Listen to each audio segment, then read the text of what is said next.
everybody, and welcome back to the Oklahoma State Sports Network. I'm the Cowboy Crab, joined by Brian. How's it going, Brian? Good. It's good to be back. Indeed, it is. Missed you last week for last week's episode. I got to finally rant on the week 3 stuff. So, Oh man. I don't know if you've heard about how that went down, but we are coming off another surprising one. I got to say, I kind of not been expecting us to do as well as we are right now. I feel like that's about the same for a lot of people.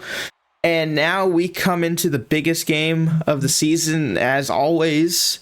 But once again, this feels like season 35 with even more on the line than just bragging rights.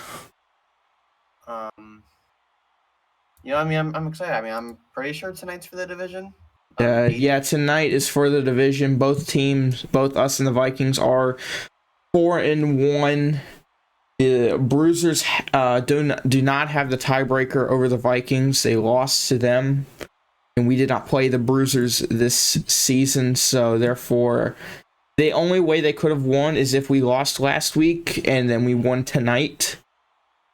But we did not lose, and the Vikings beat them. So yeah, they got the tie. So they do not have the tiebreaker. I do not believe they can clinch the division. I could be incorrect about that, but I think that is the situation. But that is I think we'll get into that in just a little bit, though. We gotta go over the stats from last week's game with the Redcliff Raiders.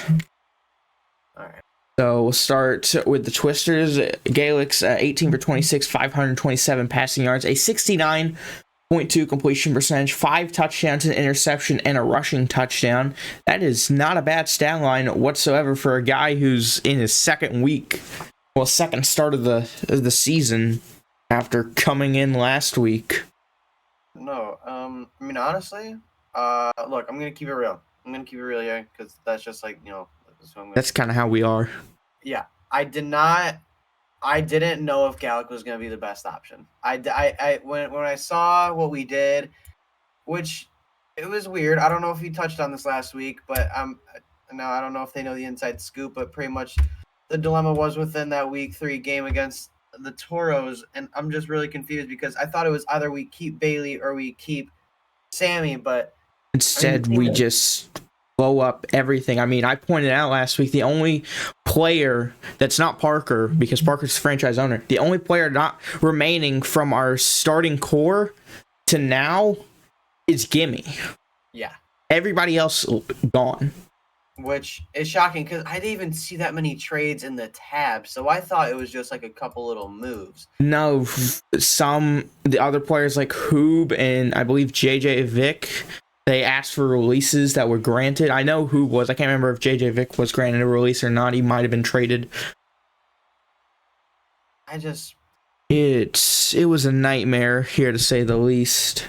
And it's definitely shell shocking, and I'll take everyone's opinion on what I'm about to say here. But do we just enter a new generation for the Twisters here? Potentially.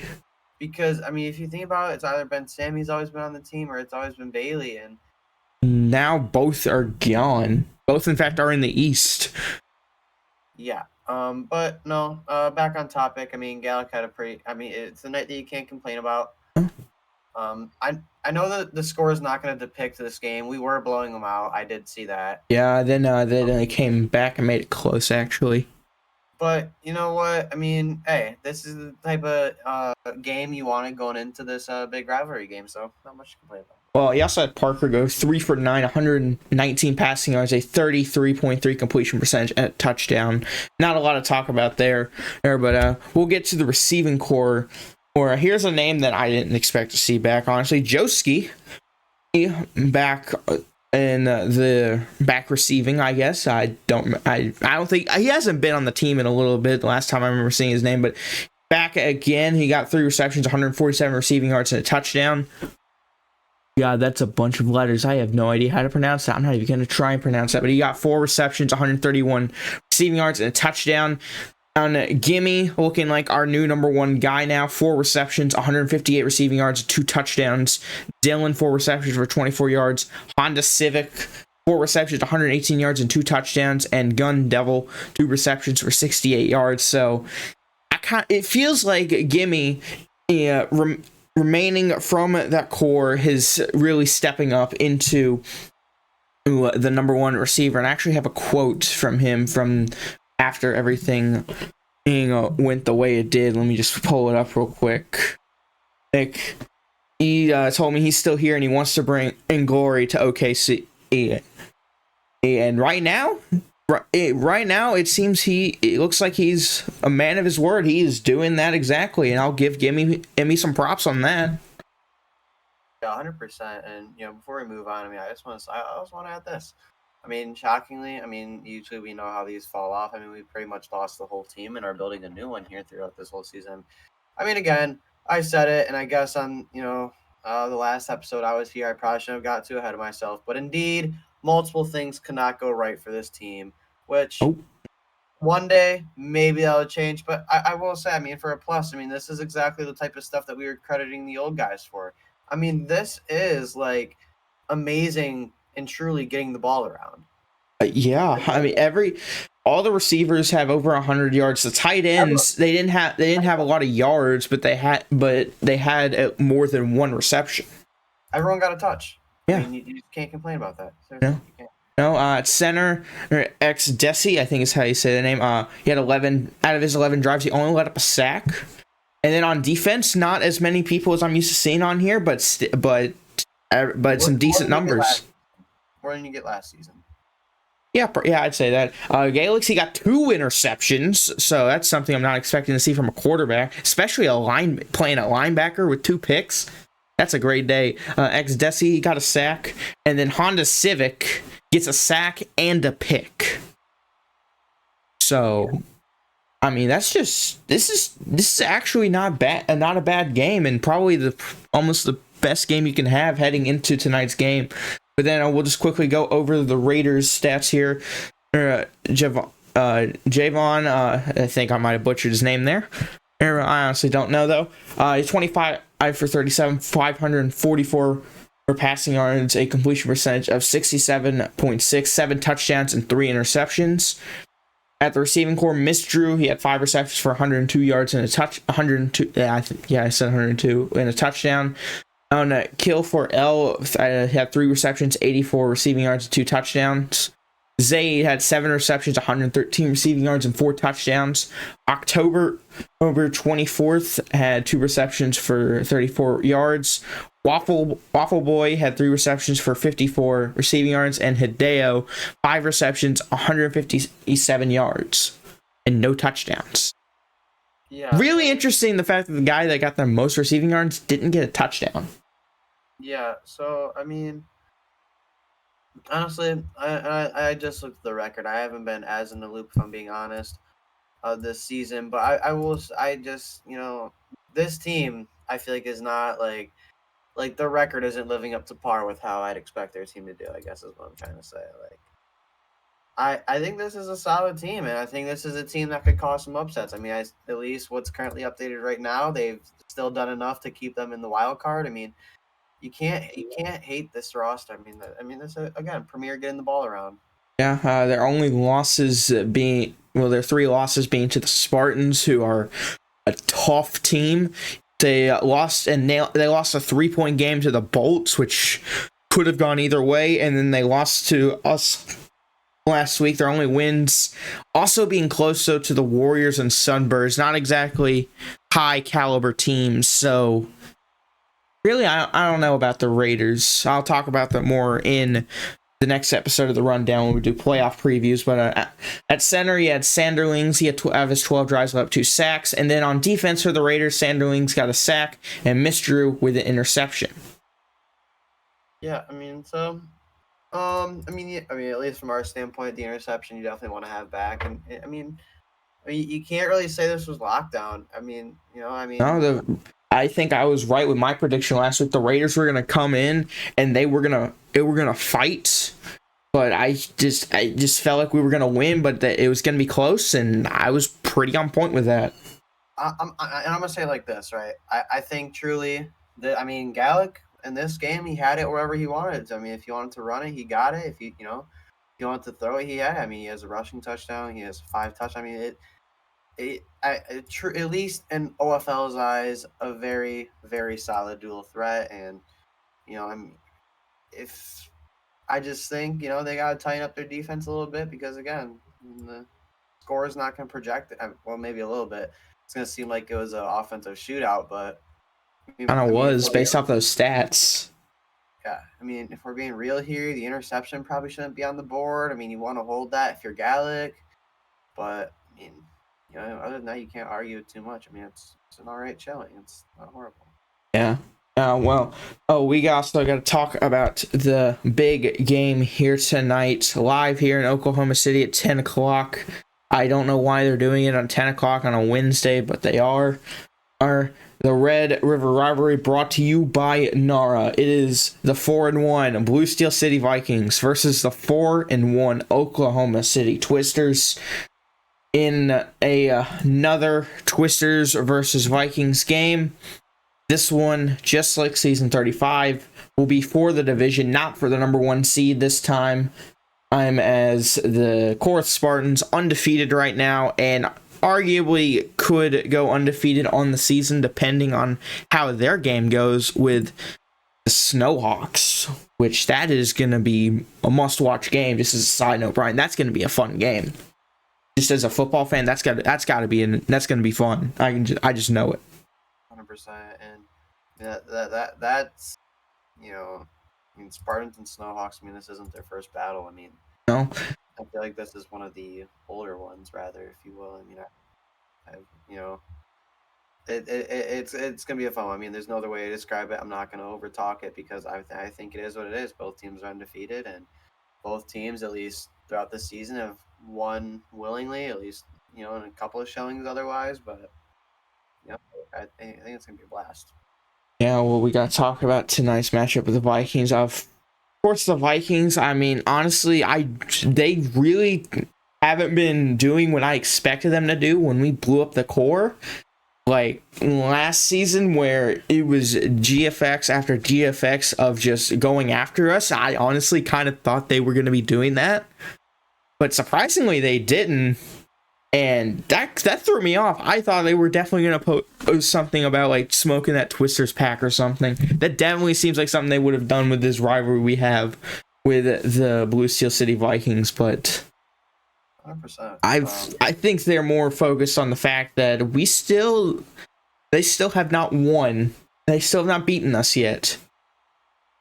So that might be the reason why. They haven't done that, if I'm going to be perfectly honest. But tonight's game here, the first Red River Rivalry game in the brand new Oklahoma Stadium. And Brian, I'm going to let you get your prediction out first. So, this game means a lot, right? Because you've in these last 2 weeks. In all fairness, this is your first true test. Give or take. Both teams you played at this point are 2-3. Regardless, it doesn't look anything insane on a resume. So this is your true test. This is a Vikings team who very well could have handed Corinth their first ever loss. And this, this team's right to compete, right? This season, usually they're all bark no bite, but I really think they're trying to go bite here this season because I don't know if I've even seen one post about us. Maybe one or two, but I don't know if I've seen one, in all honesty.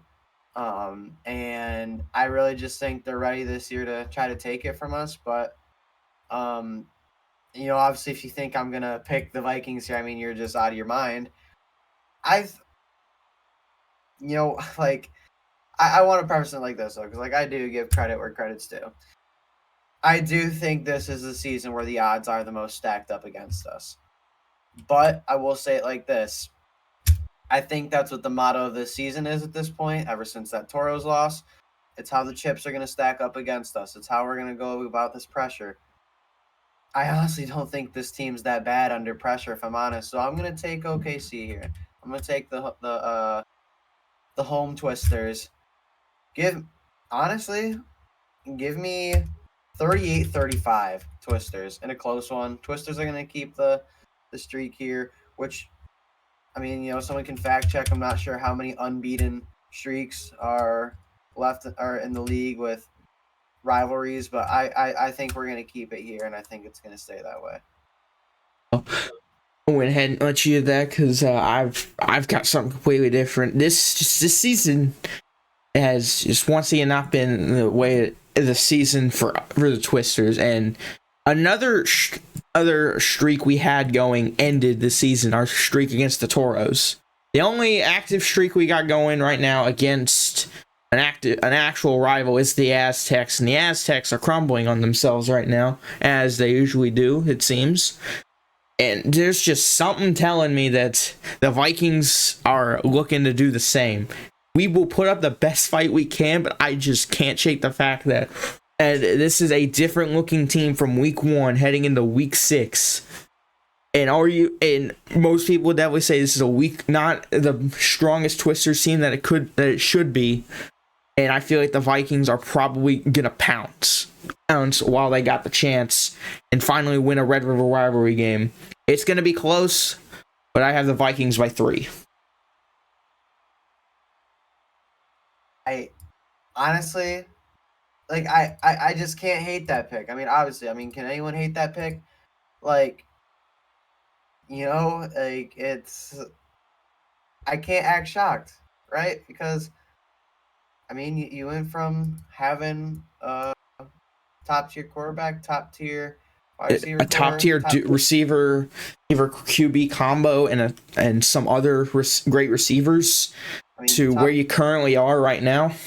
Yeah, you had top tier everything, and obviously, like, dude, if like, as I said, I believe I said it on one of our first shows here. If there was a season for them to win it, it was this season. And if they don't win it this season, I think you know why.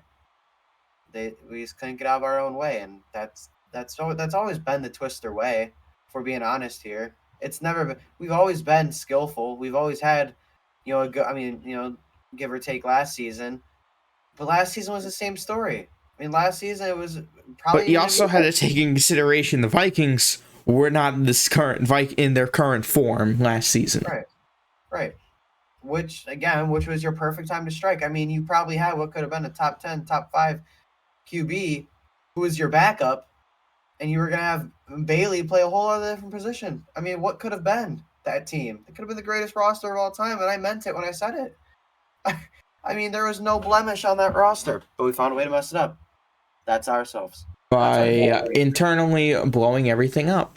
Right. That was ourselves. We lost that one for us. Okay, but fast forward this season. Seemed like we had it all together. Everyone's friendly. We're chilling. Not the same exact roster, but you know what? It was still pretty damn good considering, the rest of the rosters in the league. Probably it could have been right where the Snowhawks or Spartans are. Week 3 happens. No one can stay together. Got in our own way. Except this season, it's different. We're 4-1. We're going to see what happens tonight, though. This one will certainly be a hurtful loss despite the chips being stacked up against us. Yep. So I do feel like we are without a doubt making the playoffs. When you look at the rest of the Western Conference, here's what it currently looks like.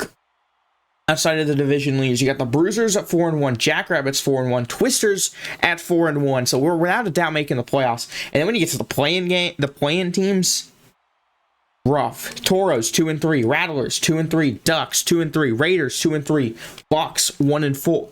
Or Sunbirds 1-4, Aztecs 1-4. The only teams eliminated in the Western Conference are the Rams and Warriors, and that's because they're winless.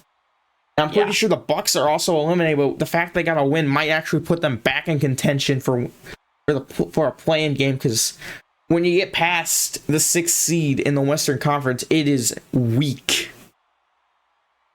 So I definitely think we're going to be seeing the postseason. Who we will play will be to be determined. Depending on how tonight's game goes with how the playoff draft goes, the Vikings might pick us. Might want to take 2 straight, like kind of how we did. I think it was season 36. We went straight from the Red River rivalry game to the wild card game. Yeah. So they might try and pull that. But if we win, then we get the division, we get the 2 seed, and then when it goes from there, I don't know. So It's going to be an interesting one here tonight. And well, you'll be hearing me and Brian talk about it next week because we definitely got at least one more of these to do, and that's for probably either probably for the play-in or maybe even the wild card, depending on how tonight goes.